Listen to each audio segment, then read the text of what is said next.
Media ప్రతినిధుల మీద MP Vijayasai Reddy చేసిన అనుచిత వ్యాఖ్యలను ఖండిస్తూ బాపట్ల, ఉమ్మడి కర్నూలు జిల్లా, అలాగే నెల్లూరు, రాజమండ్రి జిల్లాల్లో జర్నలిస్టులు నిరసన ర్యాలీ చేపట్టారు.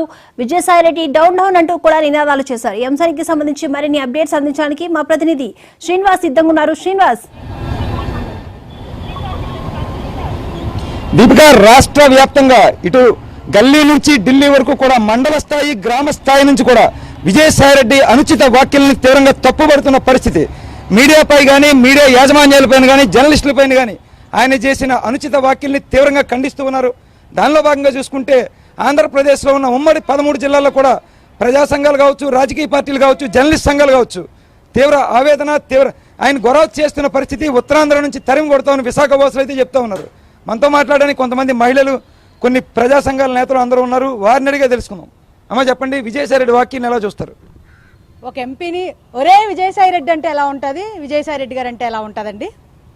నీలాగా 16 కేసులో, ఈడీ కేసులో దాచుకోవడం, దోచుకోవడం, కొల్లగొట్టడం, రాసలీల సాగించేటట్టు ఏ ఒక్క మీడియా ప్రతినిధి అయినా ఉన్నారా? వాళ్ళ మీద వెలిగేషన్ తేవడానికి ఒక శాంతి అన్న ఆయన భర్త ముందుకొచ్చారు, దాన్ని ప్రజలకి అందించారు. దాంట్లోని వీళ్ళ పాత్ర ఏమైనా ఉందా? దీనికి మీడియా వాళ్ళని ఎందుకు విమర్శిస్తున్నావు, ఎందుకు తిడుతున్నావు నాకు అర్థం కావట్లేదు.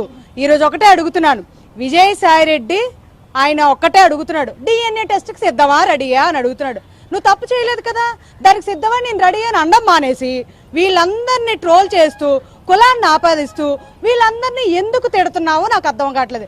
వీళ్ళు నీలాగా తప్పు చేసిన వాళ్ళ, ప్రజలకి ప్రభుత్వానికి వారధిగా ఉండు అహర్నిశలు పనిచేస్తున్నటువంటి మీడియాని బలిపశువు చేసి కులాన్ని ఆపాదించి వాళ్ళని నిందించడం అనేది ఫస్ట్ ఆఫ్ ఆల్ ఎంపీగా ఉండి గౌరవం ఇవ్వడం నేర్చుకో. ఆ విధంగా కాకపోతే నువ్వు ఎంపీగా కూడా పనికి రాలేదు, పక్కన పెట్టేశాము.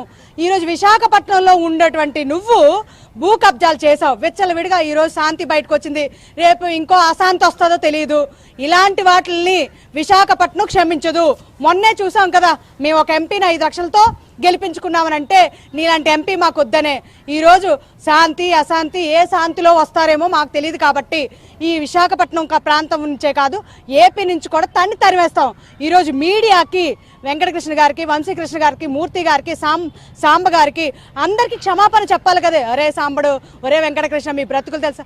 వాళ్ళు నీతితో, నిజాయితీతో, నైతికంగా ఆహర్నిశలు ప్రజలకు పనిచేస్తున్నారు. ఏ ఒక్కరోజు ఎవ్వరు వాళ్ళని ఏమీ అనలేదు. నీ 4 మీడియా ఛానల్ నువ్వు పెట్టుకొని తప్పుడు వార్తలు ఖండిస్తేనే నీ అధ్యక్షుడు వచ్చి ముందుకి తప్పుడుగా ఈరోజు చంద్రబాబు నాయుడు వహించాలి బాధ్యత అని అంటున్నాడే. మరి వీళ్ళందరూ పక్షాన నువ్వు చేసిన వ్యాఖ్యలు ఈరోజు ఎందుకు రావు? జగన్మోహన్ రెడ్డి, నీ విజయసాయిరెడ్డి రాసలీల బయటకు వస్తే నువ్వెందుకు మాట్లాడలేకపోతున్నావు? రాసలీల పార్టీ వైఎస్ఆర్సీపీ పార్టీ అని బయటకు వచ్చేసిందని భయమా, లేకపోతే వాళ్ళందరూ నీ బతుకుని బయట పెట్టినందుకు భయమా? ఈరోజు వాళ్ళని బలిపశువు చేసి వాళ్ళని తీడుతూ, వాళ్ళు భయపిస్తూ బెదిరిస్తున్నావనంటే నీ ఎంపీని కూడా ఈరోజు అక్కడ ఖండించాలి. మొత్తం స్టేట్ అంతా కూడా విజయసాయిరెడ్డి తరివేసి నిన్ను చంపినా పాపం లేదని ముందుకు కూడా వస్తారు. చూడండి, ఈరోజు ఇలాంటి రాసలీలతో వేస్తూ బతుకు బస్ స్టాండ్ అయిపోయింది, బయటకు వచ్చేసాయని భయంతో వీళ్ళందరి మీద కక్ష సాధిస్తూ మీడియానే, టోటల్ ఎంటైర్ మీడియానే ఈరోజు తిడుతున్నావంటే నీది బ్రతుకా, లేకపోతే అన్నం తింటున్నావు, గడ్డి తింటున్నావు? ఒకసారి ఆలోచించేయి. నీ అధ్యక్షుడు కానీ, నువ్వు కానీ.